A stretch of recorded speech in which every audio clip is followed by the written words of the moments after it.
We've graced the weekend of UFC 316, Dvalishvili versus O'Malley 2. It's not the best card. It's not the worst card.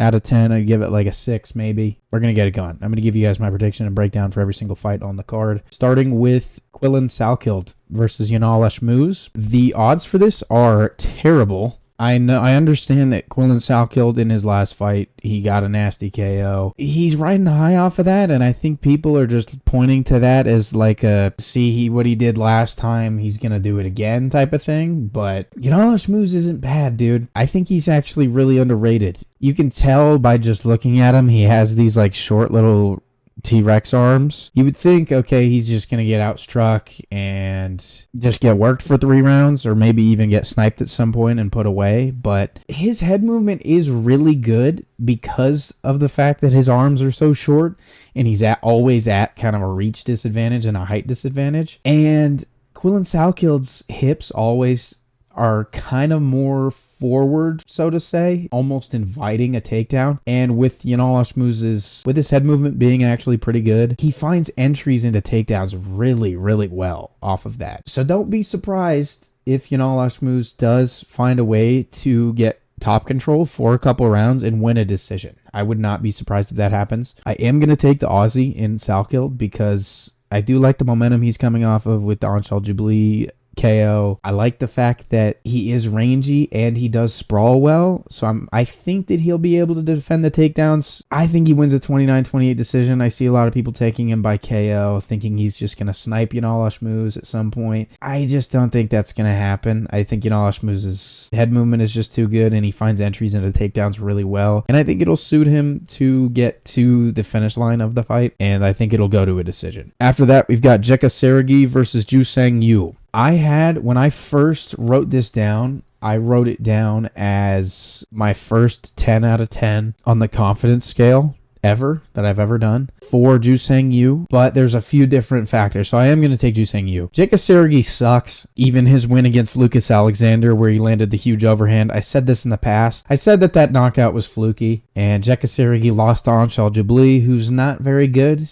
We all know that he's not very good. Didn't he get finished by him too? So Jeka Sergey is not good. And in the tape that I've watched of Jusang Yu, he's really, really good. He has kind of a karate stance like a 145-pound Conor McGregor did. He tries to find range with his lead hand. His head movement's really, really good. But he doesn't have the power that you would kind of want from a guy with that kind of style. So he doesn't really have the first round knockout power, so to say, but he's really sharp. The reason I didn't go 10 out of 10, I put 8 out of 10, is because, for one, Jeka Sergey, we've seen him get some bullshit knockout that he didn't deserve, and we've seen that sometimes these guys who haven't fought in good promotions and are from Asia or Europe, they come over and they've been fighting a bunch of cans. Their record is just undefeated, and then they come over to fight competition and they just don't do well. Jusang Yu hasn't really fought anybody good, but I think that he has a lot of potential based off of the film that I've watched. I think he gets this done by a first round finish. First or second, maybe not first, because I did say that he doesn't really have the first round finishing potential, I don't think. So maybe second round. Let me see what I put I put second round TKO. I think he'll get Sergey out of there in the second. Ariane Lipski da Silva versus Wang Kong. I'm not going to spend too much time on this. I think Wang Kong's going to get this done pretty handedly. I think that the one asterisk that she has on her career with the loss to Gabriela Fernandez, I've seen people say this too. I forget who it was. I've watched like 8 other prediction videos from people. Someone said 8 or 9 out of 10 times she wins that fight. That's the way the sport goes sometimes. Sometimes it's you get unlucky and someone puts you away. And I think that was the case. I think Wang Kong's, she's going to be ranked at some point. I think she's very well-rounded. I think her ground game's good. I think she's powerful for the division, which you don't see a lot of times in women's MMA. I'm going to take Wang Kong. I'm not going to take too long for this fight. Next up, Markel Medeiros versus Mark Choinsky. Markel Medeiros was supposed to fight last week against Blachowicz. I picked against him. I thought Blachowicz was going to win that fight. Mark Choinsky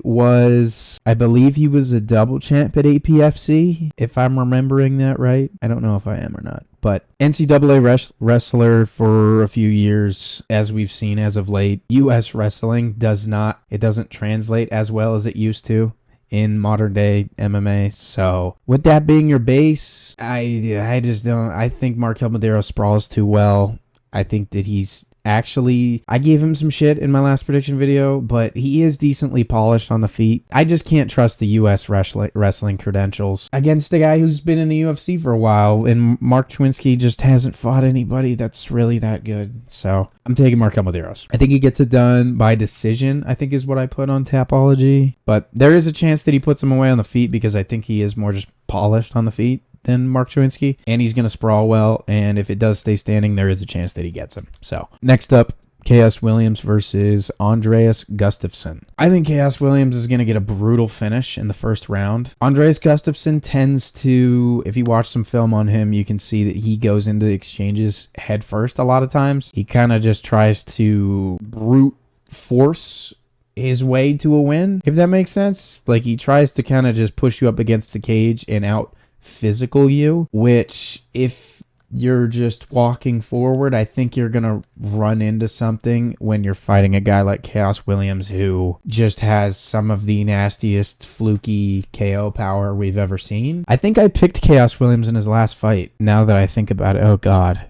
that does not make me feel good. When he got choked unconscious by Gabriel Bonfim. But anyways, I think he gets it done. I think he gets it done by finish. I think he's going to run into something just with his style of walking straight forward and leaving his head up, basically. And just wanting to, again, just out physical guys. You know, styles make fights. And Andreas Gustafsson is fun to watch. But with the way he fights, I don't think it ends well for him. First round, brutal finish by Chaos Williams, I think. Next up, Sergey Spivak versus Waldo Cortez Acosta. Waldo Cortez Acosta has been on kind of a good run. Hasn't he won he's won 6 in a row or something, right? 4 in a row. Sorry. But the way that I see this is, or his record at least, it is so inflated, man. It is just so fucking inflated. Lucas Brzezinski, yikes. If you're not beating him, good Lord. Andrei Arlovsky, I think Andrei Arlovsky is, 58 years old now or some shit? He's literally 46. I wasn't even far off, and I was kidding. Robelis de Spain, I don't think has defended a single takedown in his entire career, maybe even in training. He's that bad of a grappler. Of course, you're just going to lay on him for 3 straight rounds. That should be the game plan every time when you're facing a borderline retard when they get to the mat. And then Ryan Spann made his UFC debut, and he was just fat and out of shape and hadn't trained. So 4 straight wins over 4 cans, basically, who all shouldn't be in the UFC in the first place, to be completely honest with you. And now we're getting Sergey Spivak, who is really polished on the ground, has beaten his fair share of good opponents at heavyweight. He armbarred Marcin Tybura. He beat Derek Lewis. Alexei Oleinik, that was 4 years ago, but still. Tai Tuivasa at one point. He had top control over Jailton Almeida when they went to the ground. That just doesn't happen by fluke. You can't just fluke your way to winning scrambles and grappling exchanges over Jailton Almeida. You just can't do that. You actually have to have some sort of really good grappling base to you in order to do that. Granted, he lost the scramble, got his back taken, and just got pounded out. I get that. But still, I do hold value to him winning exchanges against Jailton Almeida on the ground. I think there's a chance he gets a sub here against Waldo, but I think it's going to go to a decision, and I think Spivak's basically just going to win 30-27 off of landing better shots on the feet and holding top position, because I don't think Waldo Cortez Acosta is that good of a grappler. You lay it on top of Robelis de Spain, bro. There's flyweights that could probably hold top control over Robelis de Spain. He's that terrible on the ground. Not to mention, Waldo Cortez Acosta is 6'4" and does he have 70-inch arms? Is that real? You guys are probably looking at the number and I'm not. Okay, this says 78. What does the UFC website say? Dude, the UFC website says he has 70-inch arms. There's no way that's real. He does look like he has short arms in that picture. I don't know. If that's real, then I'm even more confident in picking Sergey Spivak. So Tapology says 78. I trust the Tapology website over the UFC website, which is actually pathetic, but whatever. Next up, Azamat Murzakanov versus Brenson Ribeiro. Why? I want to know who booked this, and I want them fired, because this is embarrassing. What has Brenson Ribeiro done to fight undefeated, ranked light heavyweight, cold-blooded killer Murzakanov? What has he done? He beat the dude with the eye tick. That's right. Nurgaje. That guy's terrible, by the way, and I think that guy just signed another fight, which is pathetic. Cut that guy. No one he just kept itching his eye. He wouldn't stop itching his eye. And he just kept getting plowed with shots to that side because he kept covering up his eye. And then before that, it was a split decision to Caio Machado that he won, and then he lost 2 in a row before that. And then he beat Bruno Lopez, who just retired and looked like shit. Sorry to add insult to injury to Bruno Lopez, I know his skull fractured, but whatever. Azamat Murzakanov is gonna KO Brenson Ribeiro in the first round. I don't understand how this got made. This is a lamb going to be slaughtered. Yeah, don't let his looks deceive you, by the way. I know you're some casuals might look at this and be like, you're picking the fat Russian to beat the ripped Brazilian? Yes. 1000%. And it's not close. And I'm not even going to go into details on why this is just pathetic. I don't get this at all. Anyways, moving on. Bruno Silva versus Joshua Van. Flyweight Bruno Silva, back after how long? I just made fun of how all of these flyweights just don't fight that are in the rankings, and all of a sudden they start getting fights booked. Oh, to be fair, he did fight. He got fucked up by Manel Kopp, to be fair. Joshua Van's really good, dude. He's one of my favorite fighters to watch. He does kind of have pillow hands, but they're sharp pillow hands, if that makes sense. He's so unbelievably accurate, works off feints really well, and his takedown defense has gotten better every single fight. Even when he fought, what's that guy's name? Ray Tsuria? Is that who that was that he fought? Ray Tsuria was supposed to be this huge, really big-time grappler, and he couldn't do shit to Joshua Van. And he just got up on the feet, dude. He's just so sharp on the feet. I don't think Bruno Silva's gonna have anything for him, to be completely honest with you. And he's getting a little bit older. Once you hit 35 in MMA,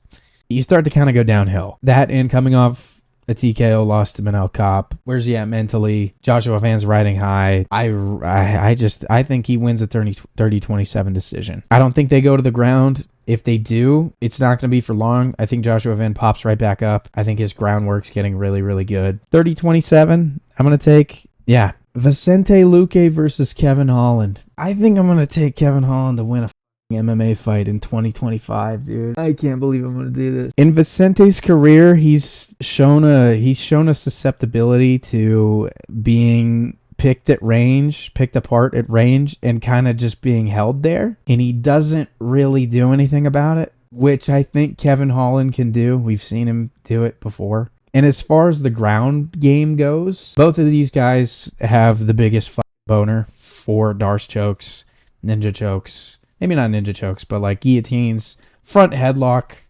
positions, especially Vicente, actually, which I think that was how he won his last fight, I believe. When they do get to the ground, if they do get to the ground, I think they will at some point. I think Kevin Holland's limbs are just going to be too long. And if he rolls to his back, I think he's going to be able to threaten to a certain extent where Vicente is going to be like, all right, fuck that. I don't want a part of that. On the feet, I just think Kevin Holland can just jab and leg kick at range. I can't believe I'm taking Kevin Holland to win a fight. Holy shit. I really hope I'm wrong. I really hope Vicente starches this motherfucker. But Kevin Holland has a really good chin. He's not going to get knocked out. I think Kevin Holland wins by 29-28 decision, which sucks, but it is what it is. Next up, we have Patchy Mix versus the spawn of Satan, Mario Batista. I really hope he does get finished. I'm going to take Patchy Mix. I really hope he gets finished. I don't think he will. If he does get finished, I hope it's by guillotine, and I hope Patchy Mix doesn't let go. You know what I need to mention, by the way? I saw Lucas Tracy break down this fight, and I don't remember who he took. He said he goes, Patchy Mix really isn't all that. Are you retarded? If somehow, some way, Lucas Tracy sees this video. Are you retarded? He's 20-1 and he's been fighting like good level competition at Bellator. I don't care that it's not the UFC. Are you retarded? He's 20-1 against really good fighters. What are you talking about? He's not all that. So anyways, moving on from Lucas Tracy's dumbass. Being a southpaw, I think it benefits him a lot in the striking exchanges because he is going to be able to just eat up. He's going to be able to eat up Mario Batista's leg very well, as he did against in his most recent fight against Magomedov. Worst name ever, by the way. I think he's going to be able to chew up Mario's leg really, really well. And Patchy Mix is one of the nastiest jiu-jitsu practitioners I think I've seen in MMA in a while. I know that's a little bit crazy to say. One of his fights, I forget who it was that he was fighting. Sergio Pettis, that's right. Most of the time in MMA, you don't see someone lock in. If they have an opponent's back, you don't see them in MMA, at least. In jiu-jitsu, this does happen, like with Mikey Musumeci. He does this a lot. If you have their back, they'll throw the body triangle in, but they'll trap their opponent's arm, and then they'll secure the rear naked choke, which is what Patchy Mix did to Sergio Pettis, and it was disgusting. It was disgusting to watch. You just don't see that in MMA. In jiu-jitsu, like in grappling tournaments, in matches, you see that. But when there's punching involved and there's slams and shit like that, you just don't see someone go through the steps of, I'm going to trap this guy's arm, I'm going to find a hook, trap his arm into a body triangle and pry his neck open and find a submission. That just doesn't happen, dude. It just doesn't happen. And I think in that fight too, when he did take the back, he took it standing, and as he was taking the back, he pushes off the cage, and Sergio Pettis can't stand up because the momentum of Patchy pushing off the cage, and they just roll down. And now you're in Patchy's world. Like, good luck. I think if it does go to the ground, I think Patchy could very well get a finish. But Mario Batista he's good, man, which I hate saying because he literally is, I think, the devil on earth. That's so extreme to say that. But I think but he's damn good. He's good. The whole hugging up against the cage isn't going to work. We've seen Patchy Mix. Every time that he does get pushed up against the cage, he finds his hooks and he reverses the position, pushes off, gets back to the center of the cage. He's not going to Jose Aldo just try and defend a single leg the whole time and not try and change the position. He's going to find his way back to the center and get back to what he needs to do. Patchy dictates the pace of his fights very, very well. He does it better than Mario Batista does, because the way Mario Batista does it is just hold you up against the cage and dry hump you. And Patchy Mix does it by, okay, I want to get to here. I want to get to the next step of that, next step of that, next step of that, and then get you out of there. That's how it goes. I think Patchy Mix wins by dominant decision. Hopefully, he sends Mario Batista to the intensive care unit. Kelvin Gastelum versus Joe Pyfer. I'm not going to break this down very, very hard. Look at them. And Joe Pyfer is currently, if you guys haven't seen his interview about Mexico, he is currently very racially motivated. It seems. I don't want to put words into his mouth. Just look at the interview. He's not a fan of the Mexican culture or the country itself or the people in the, I don't know. Again, I don't want to put words in his mouth, but you guys can look up the interview. I see people saying that Joe Pyfer is going to knock him out. I don't remember which person it was that said this because I watched so many different prediction videos just to see what people thought. Someone said Joe Pyfer by sub, and I 100,000% agree with that. I think Joe Pyfer is going to get a round one submission. If you take a walk down Kelvin Gastelum's career, you'll see that he fought Sean Brady, and Sean Brady basically, it was hard to watch. He was doing whatever the he wanted. Sean Brady, I think, is in Joe Pyfer's corner. But his submission game is very underrated. In training with Sean Brady, maybe not your whole career, but as of late, you have the blueprint. I think he's gonna submit him in the first round. I just think Kelvin's too, he has the fat Hispanic dude chin, where it's like, you're not going to, we know how, the overweight Hispanic dudes are. They literally can't get knocked out, and it's cool. But that's just how it is. I think Joe Piper's going to get him down and he's going to choke him out because I think it's going to happen in the first round too. Anyways, I'm not going to break this down anymore. Whatever. Juliana Pena versus Kayla Harrison. I'm actually weirdly excited for this fight. Yeah. I think Juliana Pena sucks, dude. I don't think she's very good. I don't think she's good, dude. Oh my god.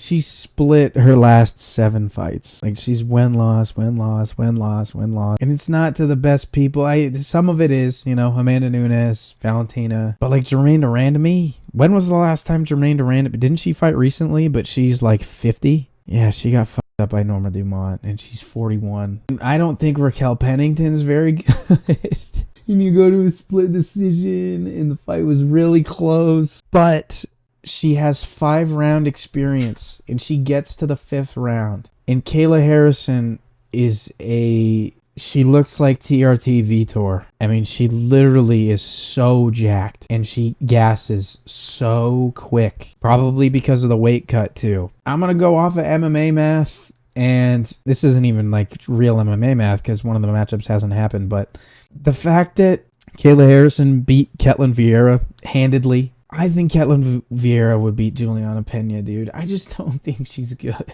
I think she sucks. I think her striking sucks. She's okay on the ground, I guess. And that almost makes this fight even more entertaining. Makes me more excited to watch it because they're just not good. Oh my God. I'm going to take Kayla Harrison by decision, which is crazy because I think most people are taking her by sub. But I think that there's going to be a point where Juliana Pena is just not going to be able to get submitted. She's not going to put herself in a dangerous situation where she's going to get her neck taken or an arm taken or anything like that. And Kayla Harrison is just kind of going to sit there in top position and kind of just ride the fight out. And I don't think that the gas tank is going to come into play. I've seen people say that that's the way of Juliana Pena winning, but like, if she's on bottom position the whole time, like, oh my God, dude. Juliana Pena is just not good, bro. What does this division look like? Yeah, dude, this division is terrible. Good Lord. Misha Tate is ranked. I don't know, man. I'm gonna take Kayla Harrison. I'm just here to sit back and enjoy the show. I think that I'm excited for it, weirdly. I don't know. Moving on. Merab Dvalishvili versus Sean O'Malley. I hate going back and looking at comments underneath like the highlights of this fight or whatever and seeing that it was like people thought that it was a mauling and that it wasn't close. Dude, it could have been 3-2 Sean. It very well could have been 3-2 Sean. It wasn't. I didn't have it that way. I had it 3-2 Merab, so don't lose your top. He won the 5th round. I believe he won the 3rd round. And the 1st round's up for debate. There are minor adjustments that I think Sean has to make. Maybe not minor, but few, maybe is the word. But I don't think he can make those adjustments, so to say. Especially with Merab's antics and him showboating and being a prick. Like, the judges are always brain dead. Like, oh, look, he's pointing at him. Oh. He could lose an exchange, and they get to the feet, and Merab could do some shit, and the refs, the judges will look at it and be like, oh, cool, let's mark this round down for Merab. That's the type of shit that I think is going to happen, dude. I think it's going to be really close again. I think it's going to go 3-2 Merab. You know what pissed me off in the first fight, by the way, that I think he's going to do again, is he kept just throwing 1-2s to the body. 1-2 to the body, 1-2 to the body, 1-2 to the body. Throw the teep, throw a switch kick to the body. Do that spinning back kick to the body. If you want to attack there, I think you need to try and get him out of there. Not just like try and pick and choose. I think you need to press the action and try and get him out of there with a shot. Throw a liver kick, man. Throw a stabbing front kick to the body. I don't think he's going to be able to knock out Merab. I'm going to be honest. I just don't think that, like, at least his chin-wise. Like, I think Merab's chin is actually really good. The times we've seen him hurt, what was the worst time we've seen him hurt? Other than, obviously, getting choked out by Ricky Simon. Like, against Marlon Moraes? Marlon Moraes was putting everybody on skates, by the way. That wasn't, like, I think that happens to anybody. But Merab didn't get knocked out, by the way. So, I don't see how Sean gets it done, man. I just don't. And the one thing that I did agree with as far as Lucas Tracy is concerned, because he's so annoying. I can't believe I watched this video. There's always something wrong with Sean O'Malley, dude. There's always something wrong. And I understand that it's MMA and there's always something wrong with everybody. Like, you're not going to go into a fight completely healthy. That's how it goes. It's the sport. But it's always something, like, really bad. Like, he went into the last fight. Like, I knew I was going to get surgery after the fight. My hip was up. Couldn't grapple. And then before that, with the Aljo fight, it's like, what was it? It was his rib. My ribs were up. There was something for the Cheeto fight. I don't remember what it was, but it was like something not good. And a few weeks ago, there was pictures of him in crutches. There's just always something wrong, dude. And Merab's just going to be able to put a pace on you. I don't think that you're going to be able to stop. I think Merab wins again, man. I really hope I'm wrong. I really hope Sean starches this little gremlin, dude. I don't understand how people like him. I have friends that like him. His last fight was okay.